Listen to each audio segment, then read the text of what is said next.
But with that being said, we can get started with this Masking Defined Part 2 webinar. So today we're going to be diving into more advanced techniques like I was saying, but to start out, let's just go over some of the basics, maybe just a 5-minute refresher on the basics of masking, just to get everybody caught up that may not have seen Part 1. So let's go in here, and we'll just start with this photograph here. Go into the Edit module. Oh.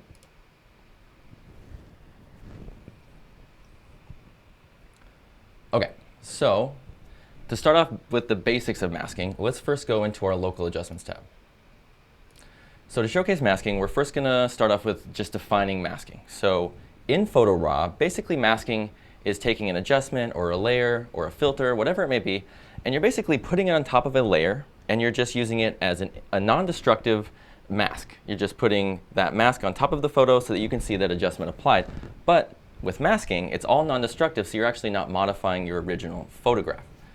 Well, with masking, there's a few different rules, and one of the rules is white reveals and black conceals. So with masking, if you're looking at a mask view or you see a mask being created and you see white, that means that that mask is revealing whatever layer or adjustment or filter you have it applied to. So let's go in here and let's view our masking options for this local adjustment. So if we click on our masking options here, and we view this mask, you can kind of see it here, but if we view this, it's completely black. Well, that's because it's concealing the entire local adjustment from this photograph. So to apply this, we first have to mask it on, and we have to turn some of this at least white or gray. So to do that, let's just grab our local adjustment brush, which it should be already grabbed if you add a local adjustment layer. And I'm just going to head up to my top tool modifier bar here, and I'm going to make sure that my mode is set to paint in. And the reason I wanted to set to paint in is because earlier when we looked at this mask view, it was black. So none of this adjustment is being applied to the photo. So if we clicked paint out, we actually wouldn't be painting anything out because there's nothing there to remove. So because there's nothing there to remove, we first need to paint it in. So our mode here, if you want to switch your mode, if your mode is set to paint out, you can do it quickly by holding down Shift and hitting X on your keyboard. Shift and X will change that for you. And then we have our size. I'll just leave the size how it is. And then feathering, I'm going to leave my feathering at 100. That way I have a nice soft edge around my brush. And then I'm going to leave my opacity at 100 as well. That way I'm painting in the entirety of this local adjustment. So now let's go down here and let's say we just want to darken this area on the street, kind of this foreground area. It's a little too bright. It was a little bit of an overexposed photograph, but we can always just darken this area using a local adjustment. So in this local adjustment layer, it's automatically set to darken anyway, but I'm just going to click on darken so that we can keep track of it. And now I can use this adjustment brush to mask in this local adjustment layer and brush this on.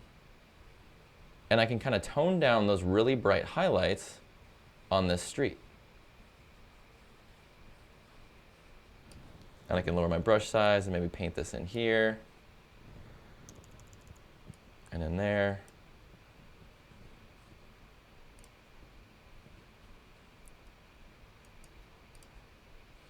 Like that. So now if we go to our local adjustment and we just view our mask, earlier it was completely black, but now that we've painted on this local adjustment with our adjustment brush, it's turned those areas that we painted onto white, because white reveals and black conceals. Now with this local adjustments are basically the only thing that you have to paint in to reveal it. If I close this out, and I go into my effects tab and I add a curves filter, or not a curves filter, we'll just add dynamic contrast. You'll see that when I add that dynamic contrast, I turn this off and on, it's automatically applying that filter to my photograph. That's because if I go into my masking options, it's already white. That means it's revealing this filter onto my photograph. So I view the mask, it's completely white. So if I want to remove it or apply it selectively like we did with the local adjustment, we can use our masking brush. So I'll go back, I'll click View, and now since this is entirely white, if we want to remove it, we need to paint on black to conceal it. So with my masking brush selected, I'm going to go up to my top tool modifier bar here, and it's set to paint out, which is perfect because we need to remove some of this filter from our photograph. And I'll actually go into this dynamic contrast and I'll click Surreal so we can really see what's going on. So now if I turn it off and on, there we go. So now if we want to remove this, say we want to remove this from the top part of our photograph, we could use the masking brush and we could brush this out. And see how it's removing all of that detail.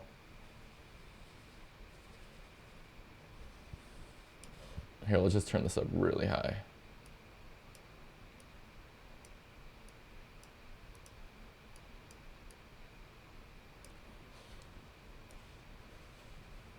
So now if we go into our masking options and we view that mask, the top area where we removed that filter is black because it's concealing, sorry, I keep getting those two words mixed up. It's concealing this filter from the photo, or from the top area of that photo. So now if I turn this off and on, it's only being applied to the bottom part of the image. Now, that's not to say we can't remove or paint in these filters and adjustments with lower opacity so they're not as strong. We can do that really easily by just lowering the opacity on our brushes. So I'll click X here, that'll remove that. And let's say we want to add in, let's just do black and white so we can really see it. So we'll just do that. So now we have a black and white filter. But if we want to just remove half of this filter from the top area of our photograph, we could hit B on our keyboard, that'll grab our masking brush. Now we'll go up to our opacity, we'll lower it to 50. I'll open up my masking options for this black and white so we can view our mask. And now watch as I brush 50% of this out. You can see that it's only removing 50% of that black and white because we're not getting the full color that was there originally. Furthermore, if we go into our masking options for the black and white, you see that area that was completely white is now gray because we have a 50% opacity brush, which is telling Photo RAW, paint this in at 50% so we only see 50% of it removed. Well, because white reveals and black conceals, in the middle of those two would be gray. And so that gray is just revealing partial, or a part of that filter onto the photograph. It's not revealing the entire thing. This is a good way to actually blend in filters, blend in adjustments or layers onto your photograph because you can lower the opacity and not make them so intense or strong. So we'll reset all of that. And now we can talk about, real quickly, just talk about using gradients. So one thing that I like to use gradients for is to apply adjustments to foregrounds or backgrounds. So in this photograph, we could apply a darkening local adjustment to the foreground area on our street, and we could blend it in a lot better with the top half of our photograph by using a gradient. So with our local adjustment layer here, I'm going to make sure it's set to darken. It automatically is, but just to keep track of things, actually I could probably rename this darken. And so now what we're going to do is we're going to hold down Shift and hit K on my keyboard. That's going to grab me my adjustable gradient tool. And with my adjustable gradient, I can use gradients and shapes to actually blend in and mask on these adjustments. And it'll seem a lot more natural when I go in and I modify the adjustment because it'll be blended in with gradients. Okay, so with this adjustment, because we want it applied to the bottom, we're going to go up to our top tool modifier bar here, and we're going to choose linear top. That's super confusing, but linear top is going to apply it to the bottom. So we're going to click linear top, and we're just going to drop this down on this horizon line here.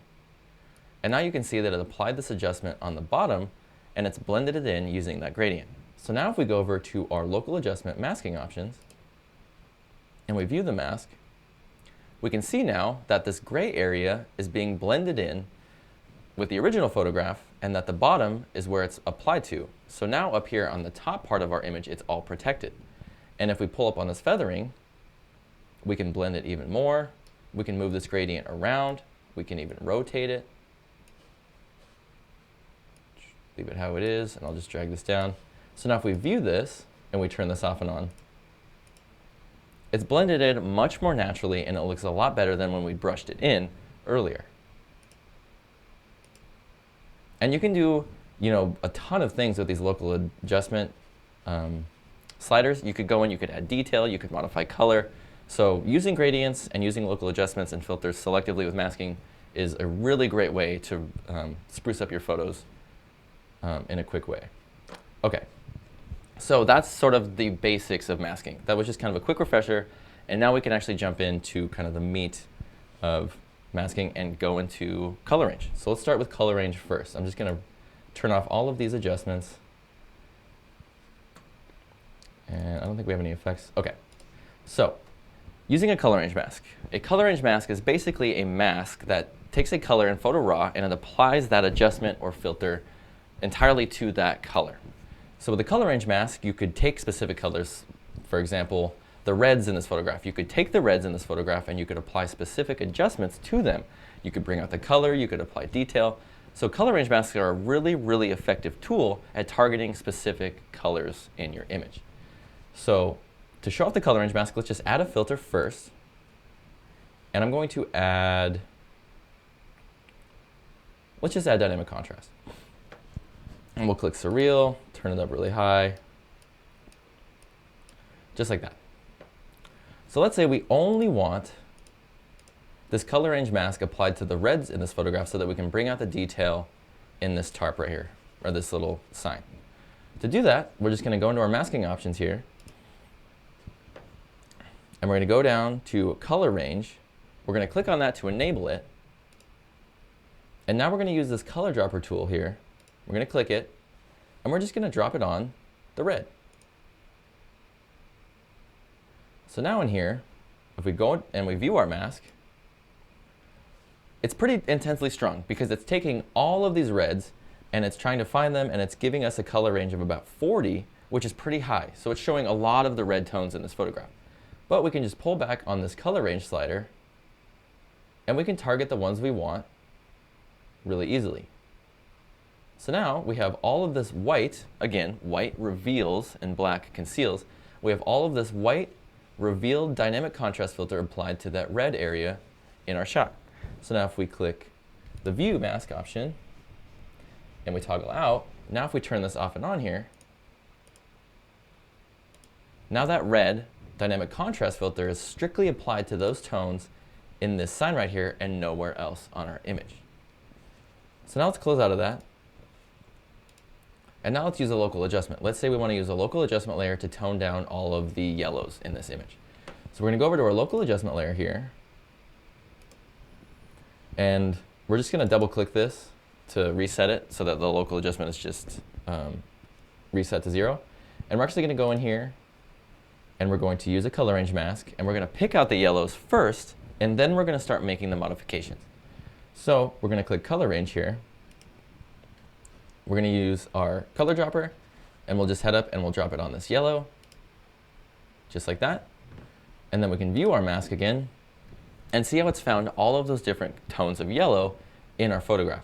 Now the higher the number on this color range, it's automatically default it at 40, but the higher the number on this color range, the more color tones it's going to seek out and find in your image. So the lower number, the kind of more specified you can get the color range mask. So you can see here I have it at 14, and it's really just targeting that bright yellow on that sign. So now if I view this mask, or I view this photograph, I can head down in here and watch as I play with my exposure. It's just modifying those yellows, and it's not modifying any other color tone in the photograph because I've just targeted that specific tone of yellow.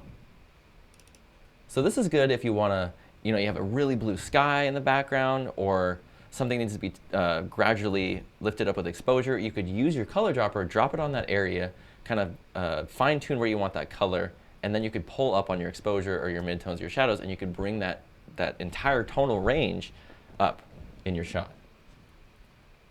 But just a good way, so I could dim these down. I could add more saturation. I could make them more yellow.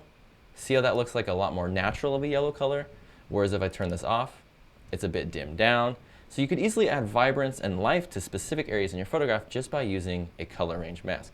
And one thing that a color range mask is amazing for is if you're dealing with floral elements. If you have flowers, if you have greens in your photograph, it's a really, really excellent tool for modifying those types of tones. So let's go here and I'm going to reset this. And let's go out here. Let's find a, actually let's use this. This is a perfect example. So we can use the color range mask in this photograph to pull out all the blues in the car, but also protect and modify the greens in the shot as well. So before we do anything, I'm just going to bring out some of the tones in here. I'm just going to use ON1 Portrait. I'll add a little bit of contrast. Then I'll just pull up on the shadows.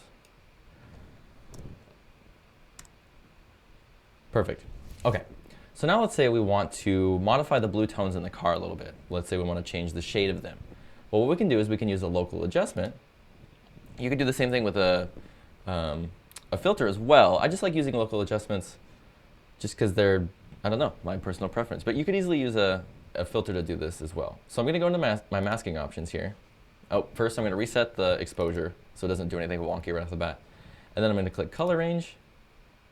And then I'm going to use my color dropper, and I'm going to drop it on kind of the most evenly toned blue in the car. So probably about right here. Well, maybe about right there. Yeah, that looks pretty good. So now I can view this, and obviously it's seeking out a ton of the blue colors in the shot. But we can modify that color range, and we can pull it down. And now we're just targeting these blues in the car. And you can even kind of modify the color dropper. If you didn't drop it on an area that you wanted, you could click and redo it. It kind of just takes some, finessing every now and then. But I think that looks pretty good like that. Let's make it a little bit bluer. And you can actually modify the color. So if you wanted to modify the color, rather than actually just picking a color, you could go and click on this box. This is going to pull up your colors. So now I can go in here and I can make this a brighter blue. And see how that's channeling different areas on the shot. And I'll just pull this over, or pull it over this way. And now I'm channeling more of the blues in the car by using my colors. I think that's pretty good like that. We'll just leave it just how it is. And I might pull this color range up just a hair. Perfect. So now what I'm going to do is I'm actually just going to use my adjustment brush. I'm going to hold down Shift, hit X. That's going to pull up my paint out brush, or my mode. And now I'm just going to, oops, I need my opacity at 100. And then I'm just going to paint out of this mask the areas that I don't want to modify. And you don't have to be too specific. I probably didn't have to paint out this road, but why not?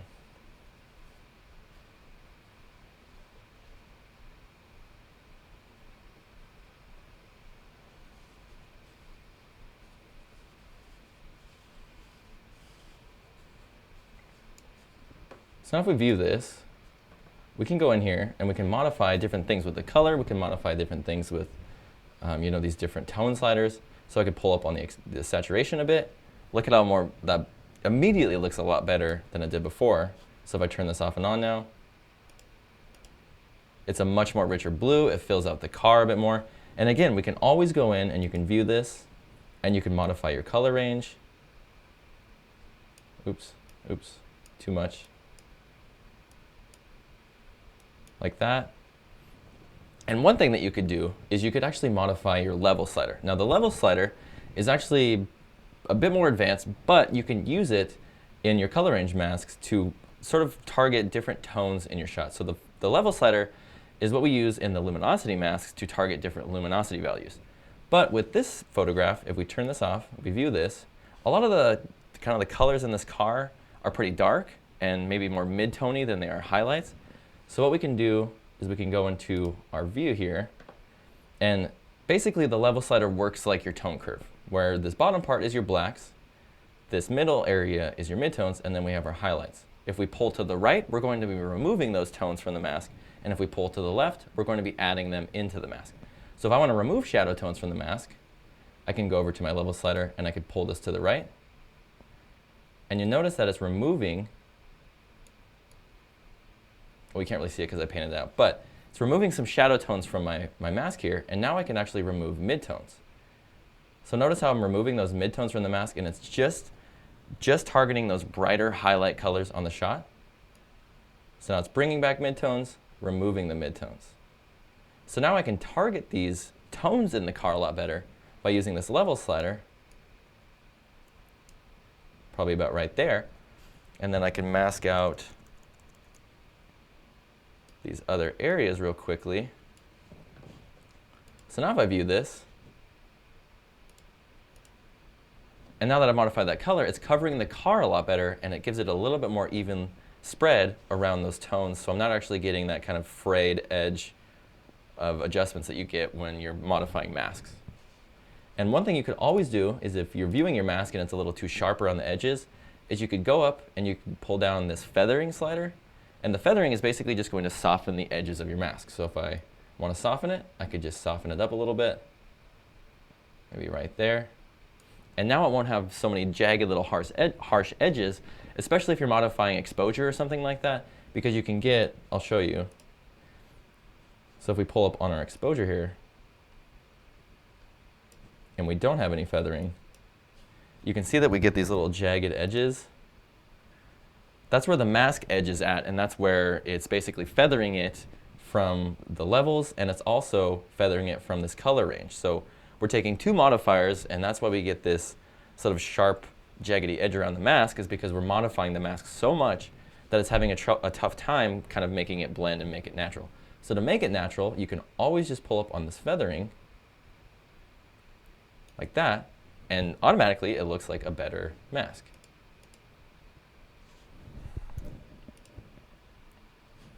But we'll just pull it back here, move the exposure, and we can just pull it about right there. So now if I turn this off and on here, I really like what that does to the color of the car. So we can probably leave the car how it is, like that, and now we can focus on the greens in the shot. So we can do the same thing, as I'm just gonna add an adjustment. Actually, let's do this with a filter this time. So to modify the color now, we're actually gonna use a color enhancer filter. So I'll add a filter, and I'll add the color enhancer filter. So I'm gonna just double click this, and I'll rename this greens. So now we can go into, you guessed it, the masking options, and we're gonna go down to color range, click on it to enable it, and now we're gonna go in here, and we could easily use our color dropper, or we could use, again, the colors. So what I'm gonna do is I'm actually just gonna use the colors. I'll head in here, I'll click my color palettes, and I'm just gonna click green. Oh, see, that's not working. So none of the tones in that green color range are in this photograph. So we're gonna have to use our color dropper. So we'll just take our color dropper and we'll drop it on this area of green here. Perfecto. Now we view it, and obviously it's trying to pull out a ton of green tones in this photograph because the color range mask is, or the color range slider is always set to 40. So we'll just pull that back a little bit, and now we're targeting more of the greens.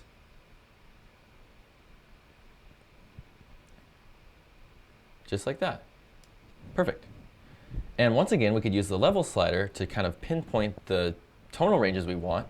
And greens, these greens look like they're more midtones than anything. So if we want to target the midtones in our mask, we could go to our level slider, and if we pull to the right, we're removing. If we pull to the left, we're adding. So if we want to remove our shadows, we can pull to the right, and that's removing some of those shadow tones. And if we want to add in midtones, we could pull the midtone slider to the left. See how I'm bringing in those midtones now? And then if I want to bring in highlights, I could pull my highlights to the left. But I don't want many highlights, so I'm just going to pull this midtones over here, remove a ton of shadows, pull my midtones like that, maybe fine tune it like that, and perfect. So now we can go in here and notice how we have all of these jaggedy kind of edges in here from the mask. Well, we can go to our feathering, we can feather it a little bit,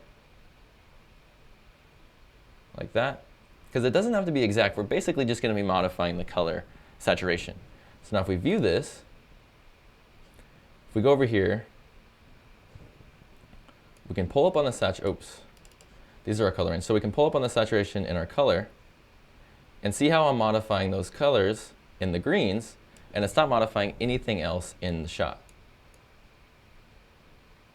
So I'm targeted those specific greens in my photograph, and I can modify different things in there. And of course, we can always go down and we can modify. We'll just reset that, and we'll just pull this back a bit.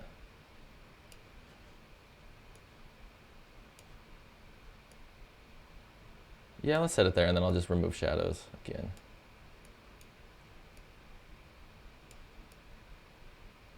That's better. I'm trying to get these sort of greens right there. I don't want those to be removed. Okay, so now that we have these kind of targeted, I'm just going to do the same thing I did earlier, and I'm just going to remove those areas that I don't want to modify. So this road here, I don't want to pull up anything on the car.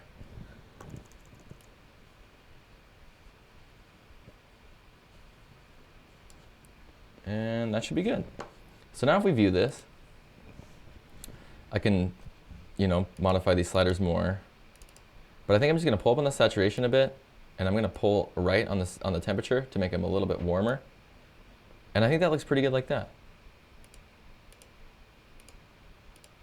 So now that we've targeted those greens in our photograph, if we don't like what this is doing in the color filter, we can always copy this mask and we can use it on different adjustments.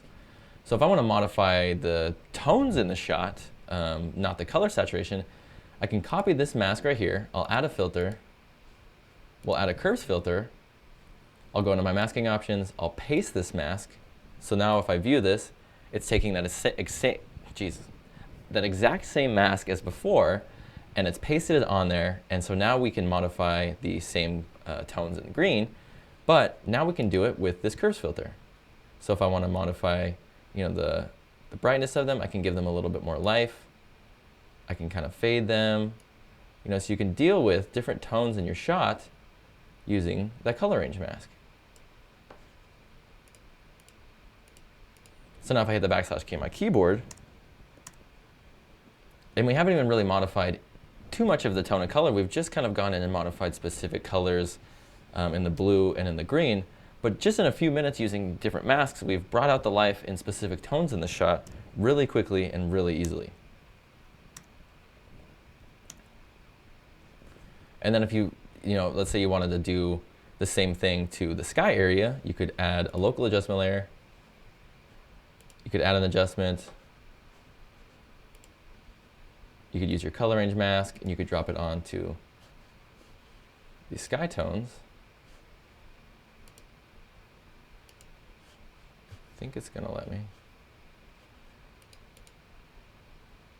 So now it's taking the, So now it's taking these tones in the sky here, and it's creating a mask for me. So I can always modify these colors. So now it's like that. I can go in here. If I view this, and I don't want this intensely strong, I could pull back on the midtones instead. And these shadow tones, and pull up on the pull up on the shadow tones, and then I could pull back on the blacks here. Maybe add some contrast. So now if I turn this adjustment off and on, we're bringing life back into the sky area up here so that it's not flat, because we were modifying those specific tones and we didn't bring up the sky area. Okay. All right, so that's a few of the different ways to use the color range mask. We can move on to different edits, but before we do, I just want to see if there's any questions here. So let me check out the questions real quick.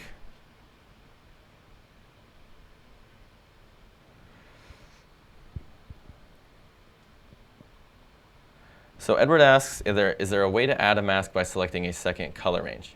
So basically you would just add another filter or adjustment or whatever you wanted, and then you could just target a new color with that filter or adjustment. So if I wanted to target, in here, if I'm targeting these greens, if I wanted to target the lighter greens in here, I could click add a filter. We'll just do dynamic contrast, make it surreal. I can go in here and I could click color range, and then I could just target a different shade of green. View that. Play with the color range.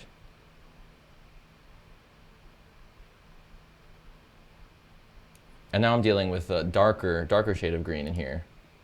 Or you could modify a separate color. You could pick whatever color in here you wanted to target, and then you could modify. Let's give it a little more.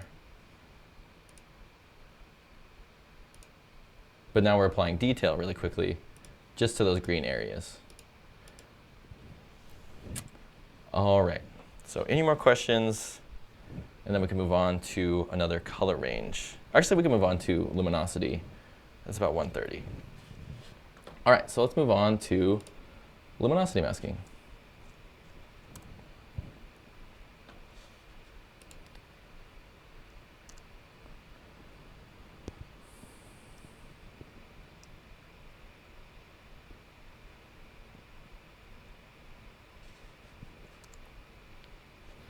Alrighty, so we went over color range masking, and color range masking is a great way to target specific colors in your image.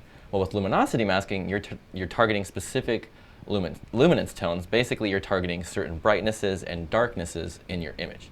So with this image, for example, let's say we only want our filter to be applied to the brighter areas, kind of these bright areas in the water and in the sky here and in the mountain, but we don't want to apply it to the shadowy tones.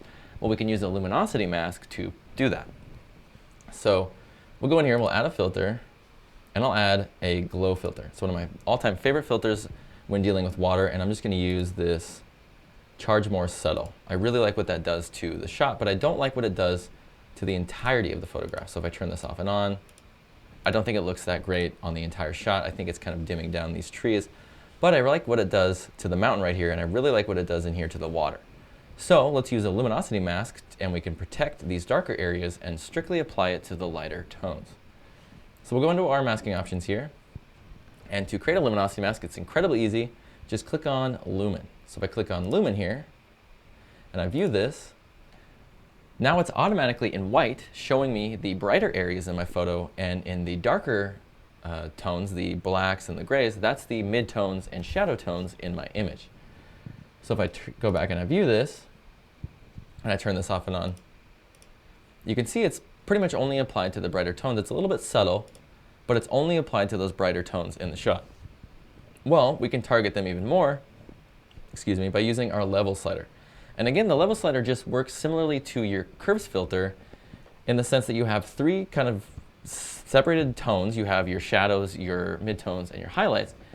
And what we can do with them is we can use them to target specific tones in this mask. So with the level slider, this far left point is your blacks or your shadows, the middle is your midtones, and then the far right is your highlights. So if we want to remove, we'll go and we'll view this mask.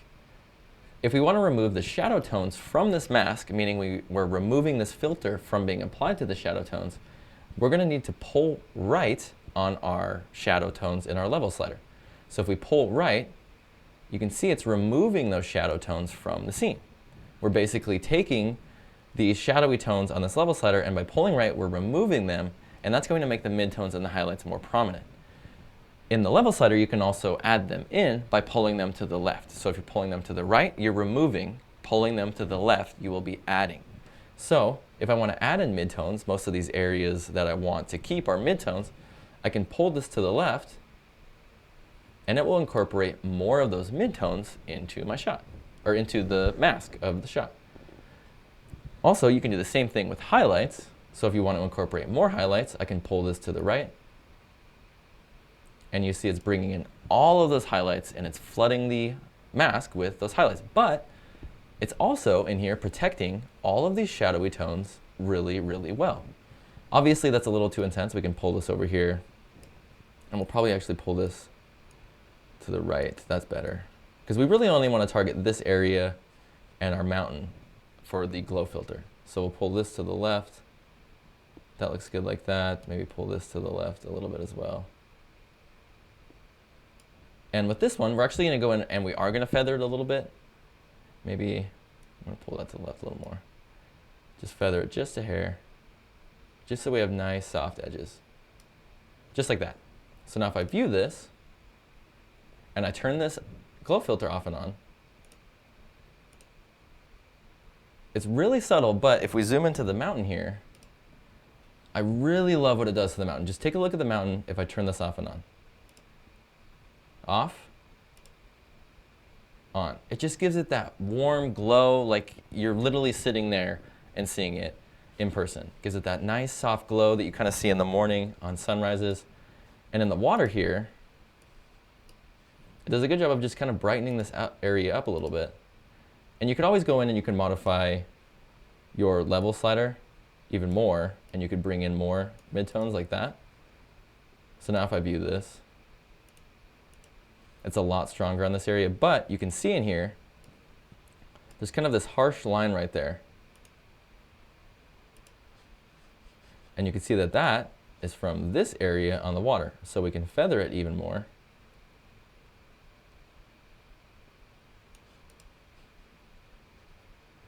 Maybe not feather it anymore. Well, let's not feather it. Let's just pull this back. And let's dig away even more of those shadow tones. There we go. Perfect. So now we won't have that line creeping up. It'll just be right there. But there we go. Now with this glow filter, it's kind of evening out these tones in the water here with the scene. And obviously you can use, whatever filter you want with this. I really like the glow filter for water, but we could copy this. We could click out of this. We could remove this filter, and we could go into our local. And if we wanted to add, let's say, detail, we could go here, turn up our structure. We'll paste this mask.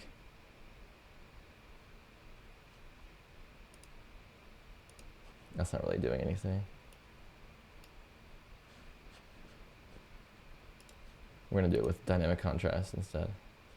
Okay, so we could use that same filter. We could go in here and add dynamic contrast. We'll use surreal. And now I could just strictly use that for the water and the mountain, and it wouldn't be applied to the trees, or vice versa. So what I could do here, I could invert this.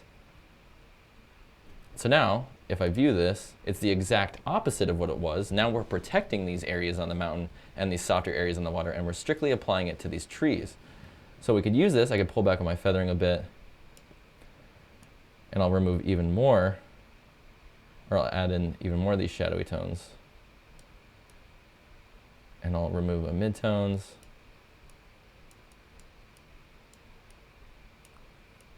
Oops.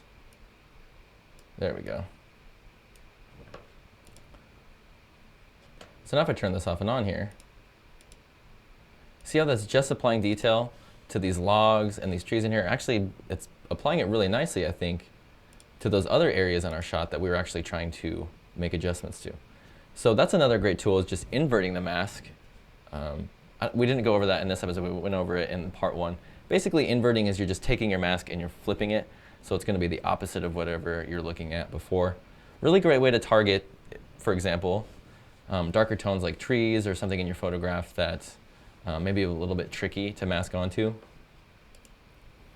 I'll just pull this in a little bit more so we could really see it. There we go. But I think that looks pretty nice. And then we could copy that again. We could add another filter. We'll add a curves filter. We'll paste this. We'll invert it again. And now we can modify these other tones in our shot. So we can leave these shadowy tones dark, and we can target the other tones in our shot to maybe bring in a little bit more contrast. We can boost the midtones a bit, whatever we want to do. And we're still going to be protecting those other luminance values in our image. And let's see if we can't use the luminosity mask and the color range mask together for one kind of final edit. It's about 146 right now. Gone over a few different things. Let's see if we can't wrap it up here and just kind of use them all cohesively in one edit. And let's see if we can use the apply to menu in this edit as well. We'll just kind of touch on that. I'll actually just touch on the apply to menu real quick. And let's do that with, let's use the color enhancer. Okay, so I'm gonna just quickly apply a saturation boost. And I'm just gonna boost it up all the way so it's incredibly, incredibly strong. But I just wanna talk real quickly about the apply to menu. So to access the apply to menu, you first need to go into your blending options menu. And to access your blending options menu, it's this little gear icon. And the gear icon lives in layers, filters, and local adjustments. And it also lives here in your overall filters or the effects tab, but we're just gonna worry about this one for the specific filter. So we'll click on this, and now we have our blending options, and then we have this apply to menu. One thing about the apply to menu is it acts a little bit differently than a color range mask. With this apply to menu, you can actually blend in certain color ranges and tones with the filter. So let's say, for example, I wanna bring out these greens in the shot. With this color enhancer filter, I've increased the saturation to 100, but I don't want to modify any of the other tones. I don't want to modify these blues. I don't want to modify, these kind of magentas in the building. I just want to modify these greens. Well, what I can do is I can use my apply to dropper. Here, I'll click on this apply to dropper, and now I'll just drop it on this area of green right there. So now, with this apply to, I've chosen that color to limit the filter only to those specific colors that I've chosen with the dropper. Now, it doesn't show you what color, but you can modify the range just like you would with a color range mask. And the thing I like about it is it blends it in with those specific colors rather than using a mask. So you're not going to get any of those jagged, harsh edges. The downfall being you can't really see which color you pick, and it's a little bit limited as to how you pick the colors and things like that. But if you're using the Apply To menu, it's a great way to specifically blend in the filter to those colors. So now if I go in here and I modify this range, oops, I'll just set it to 40. But now I can go in here and if I pull up on the vibrance, see how it's modifying the vibrance of just these foreground greens. It's not applying it anywhere else onto the shot. If I turn this off and on, it does a phenomenal job of bringing out those greens in the foreground. Well, let's do the same thing, but let's use a color range mask instead. So I'm just going to turn this color enhancer off, and we'll name this Apply To. Now we'll add a filter. We'll add the same filter, and we'll pull up on the saturation again. What was this one? OK, saturation vibrance at 100. So we'll go up to this one, and we'll rename this color range. OK, so in this color range mask, let's say we want to do the same thing. We want to apply this to the greens in here, but we don't want to apply it anywhere else on the photo. But instead of using Apply To, we're going to use a color range mask. So we're going to go to our masking options, and we're going to click on color range, and we're going to click on the color dropper. And now we're going to drop it on, it was right here, right? I think it was right there where I dropped that one. So we'll just drop it there. And you can see right off the bat that it's not blending it in as naturally, and it's not chosen more or it hasn't chosen as specific of tones as it did with the Apply To menu. But I can view my mask with the color range mask, and I can also modify the levels, the window, and I can see which color I've chosen. So it's kind of give and take, but the thing I like about the color range is I can go in here and I can view this, and I can pull back on my range, and I can see which colors I'm actually picking. The downfall being is it doesn't blend it in as well as it does with the Apply To menu. So now if I zoom in here,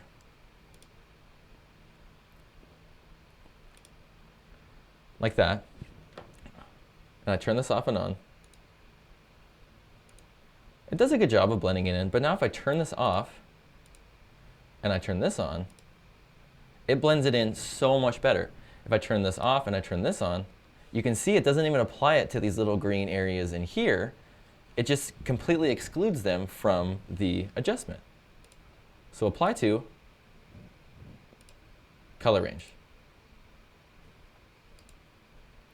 So it's kind of just a few different ways that you can use to skin a cat. It's not a big differentiator, and you can use them for different things, but it's just one option for you if you are looking to target specific color ranges in your image. OK, so with that being said, we can go out here, and let's use a quick color range mask and a quick luminosity mask, see if we can't bring out the life in this image. All right, so first things first, let's use a luminosity mask first to kind of tone down these bright whites in our sky. To do that, I'm going to use a local adjustment layer. And I'm going to make sure it's set to darken. We'll go up here, and we'll use luminosity. So now if I go up here, I can view my mask, and it's doing a great job of actually picking out those brighter tones in the sky, but it's also applying this to a lot of these other mid-tone-y, shadowy tones as well. So we can use our level slider to target the sky area. Again, if you pull to the right, you're going to be removing, and if you pull to the left, you're going to be adding it in. So if I pull to the right here, see how I'm removing those? And if I pull to the left, I'm adding in midtones. I probably don't need to add in any midtones. I can probably just leave those how they are. And then we'll just keep pulling, maybe a little bit more. Just like that. So now we've just targeted the sky, and we can remove the windows here, any of the excess on the bottom, just like that. The cross looks fine. So now if we view this, obviously we have that kind of harsh edge. So we'll just pull up on our feathering, like that. So now if I turn this off and on, See how that's really just pulled out these specific tones in the sky area, and it's lowered their exposure a bit so that they fit more naturally within the scene and it's not a little bit overexposed. And of course, you could always go in, you could add some contrast. That'll help kind of blend it in. Oh, maybe not so much contrast. There we go. Pull back on the shadowy tones and our midtones.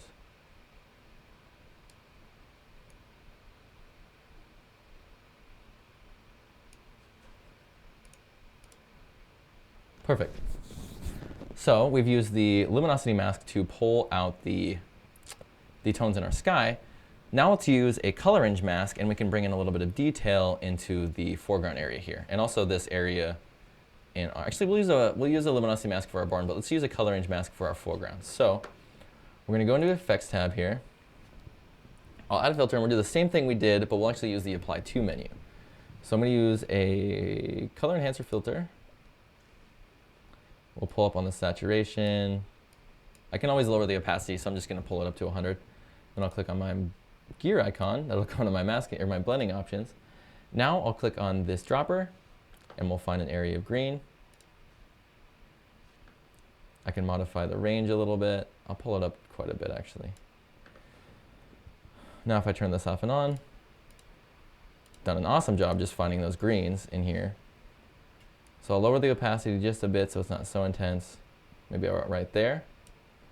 And then let's do the same thing to our blues.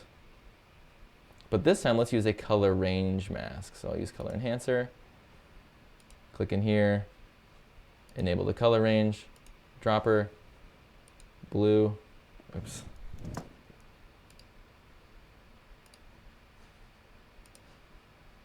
Dropper, blue, lower the range. So now I'm just targeting that specific blue. That looks pretty good like that. And we just want these blues. We don't want, these other areas. So we just really only need these blues up there. So that looks pretty good. So now we can go in here. We'll just increase the saturation a bit. There we go. Now we're bringing out some of that nice, rich blue in the sky. Maybe a little bit of vibrance.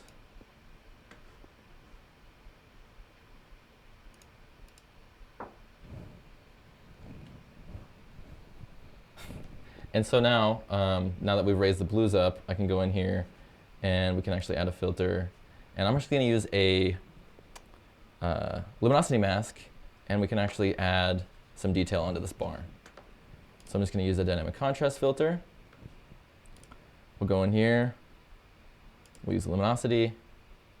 And for this particular image, because the bulk of it is kind of this large tonal sky, this bright tonal sky, and then the rest of it is kind of mid-tones to shadow tones, we can use the Luminosity Mask to kind of compile all of those darker tones into one filter and apply detail to it. So in our dynamic contrast filter in the level slider, what we want to do is we want to find the shadowy tones.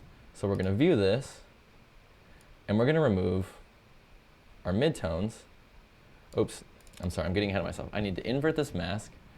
So with the Luminosity Mask, it's basically targeting the brightness in your photograph, the brightness and darkness. Well, when it's set to its default, it's automatically going to find the brighter areas. So because this barn is darker, we need to invert this. Oops, not view it. We need to invert this. There we go. And so now the white is applied to the darker tones in the shot. And already you can see that the black, where it's being concealed, is placed on the sky. So we're actually protecting this area pretty well. And then all of these other areas on bottom is where that dynamic contrast filter is being applied to. So one thing to keep in mind or remember whenever you're modifying the level slider with a Luminosity Mask is that when you invert the mask, it's going to flip the controls of your level slider. With that being said, if you want to remove shadow tones, you'd have to pull them to the left. And if you want to add them in, you'd have to pull them to the right. Whereas if it wasn't inverted, it's pull to the right to remove, pull to the left to add. It's kind of confusing, but the more you play with the Luminosity Mask and the more you invert and start playing with it, it'll come a little bit more naturally. So now, if we want to remove midtones, I would pull them to the right. Or if I want to add in midtones, I would pull them to the right. And if I want to remove them, I would pull them to the left. So if we want to add in shadow tones, so we'll pull the shadow tones to the right. That's going to bring in all of those shadow tones, and then we can remove the midtones and the highlights that. And we can kind of just keep playing with it, like that. And so now we've just targeted these specific tones on the bottom, and none of the areas on top are being modified with that filter. So let's just click Surreal here, and we'll view this. And now if I turn this off and on here, it's only being applied to these areas on the bottom, and it's not being applied to the sky area at all. Because if it was, let's turn off this dynamic contrast filter, and we'll add another dynamic contrast filter, and we'll just click Surreal. Because if this was being applied to the sky, if we turn this off and on, it would be crunching up all of these clouds up there. Whereas with this filter, if I turn this off and on, it's protecting all of those clouds up there, making sure they're nice and soft, but it's bringing in all of that nice micro contrast and detail into our foreground and really making that area pop. And all we've done is we've taken a luminosity mask and a color range mask, and we've used our Apply To menu to target specific color tones and tonal ranges in our images.